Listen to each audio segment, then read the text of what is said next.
Bueno, ¿cómo andan? Este video corresponde a la primera parte, el marco de un proceso, y el capítulo 1, que tiene que ver con el Río de la Plata al comenzar el siglo XIX, de este libro, que es una obra del Perindongui, Revolución y Guerra, formación de una élite dirigente en la Argentina criolla.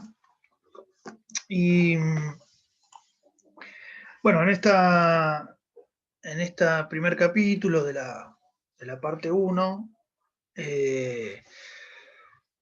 aborda lo que dicen los subtítulos que podemos ver en este capítulo, es decir, la estabilidad que hay en el interior, a pesar de las transformaciones que hay en el marco de las reformas borbónicas, el ascenso del litoral, el auge mercantil de Buenos Aires, ¿no?, que generó la atlantización de la economía, y por último lo que intenta indicar este capítulo, que es que la sociedad no se transformó tanto como sí se transformó la economía, ¿no?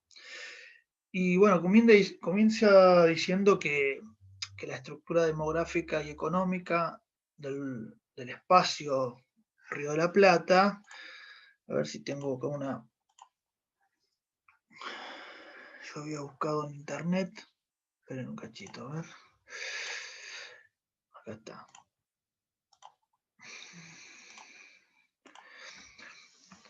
Ahí tenemos el espacio económico rioplatense, ¿no? O del Río de la Plata, a fines del siglo XVIII, principios del XIX, podemos ver las rutas comerciales que habían en torno a tres grandes núcleos económicos, que es Buenos Aires, Cuyo y bueno, el interior, ¿no?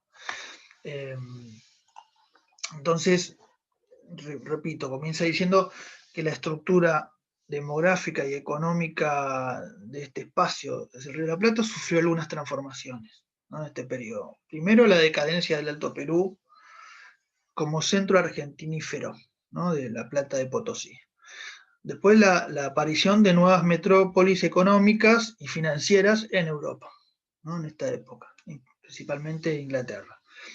Y luego la apertura económica de Buenos Aires, es decir, la atlantización de la economía. Bueno, hasta el siglo XVIII, las zonas más pobladas, según el autor, ¿no?, y bueno, y varios historiadores, era el interior, por un lado, y las tierras guaraníticas por el otro.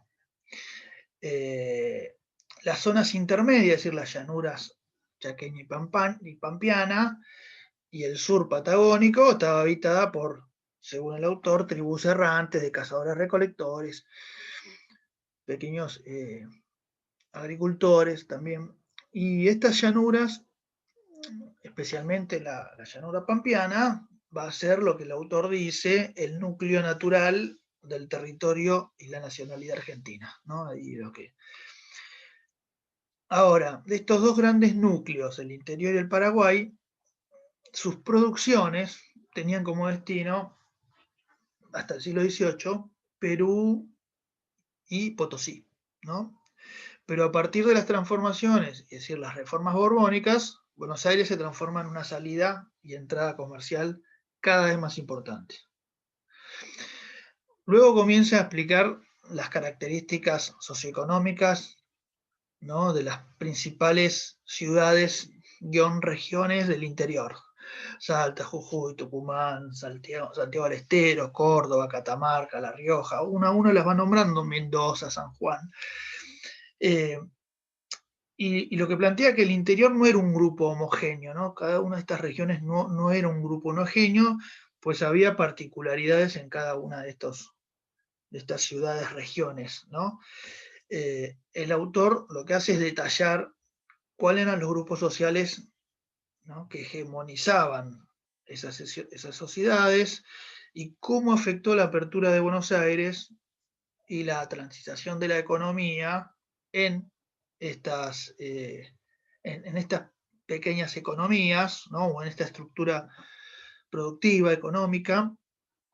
Por ejemplo, el autor plantea que el Reglamento de Libre Comercio en 1778 no amenazó la estructura artesanal del interior, ya que en un principio la importación ultramarina era de telas finas, ¿no? Que no competían con lo que dice Alpelindón y la tosca tejeduría local.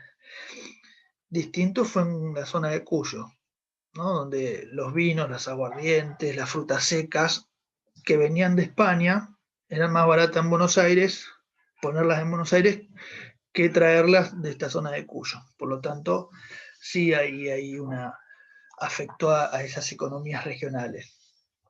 En cuanto al litoral, que tampoco era un grupo homogéneo, pero es la zona de más rápido progreso gracias al crecimiento de Buenos Aires como ciudad capital del virreinato.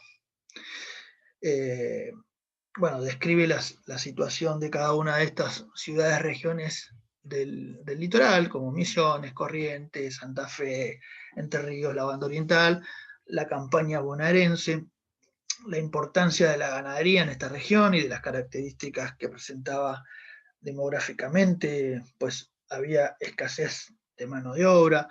Luego describe el auge mercantil de Buenos Aires y lo describe como un núcleo de grandes comerciantes que vienen de la península en el marco de estas transformaciones, reformas borbónicas, y que creció, ¿no?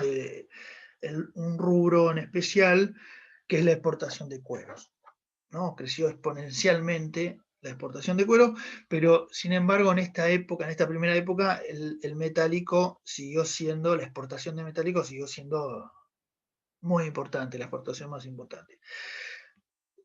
También habla de la fragilidad de la fortuna de los comerciantes por esta época de transformaciones, ¿no? Habla de los comerciantes que vinieron de las distintas regiones de España, los vascos, los gallegos. Y por último, lo que plantea en el último subtítulo, para ir terminando, que sobre una sociedad menos renovada que su economía, ¿no? Sí, la economía sí sufre transformaciones, no tanto la sociedad, ¿no? La estructura social. Bueno, describe la situación, por ejemplo, la división entre españoles y castas no tenía en el litoral la relevancia que conservaba en el interior, donde ahí se marcaban bien las diferencias, ¿no?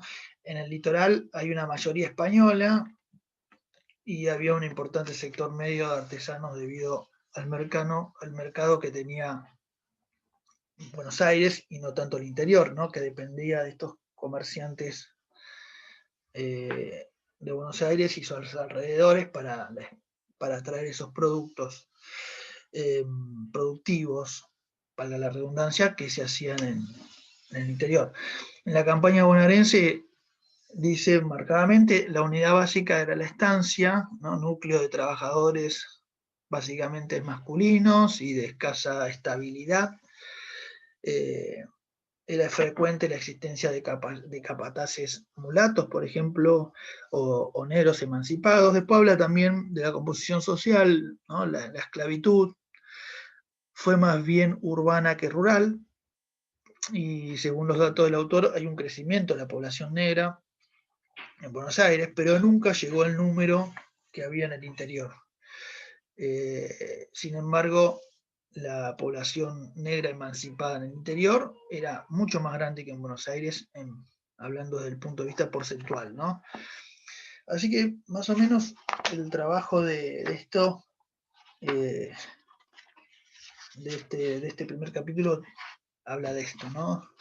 Es importante entender la estructura socioeconómica de cada una de estas regiones para poder hacerle un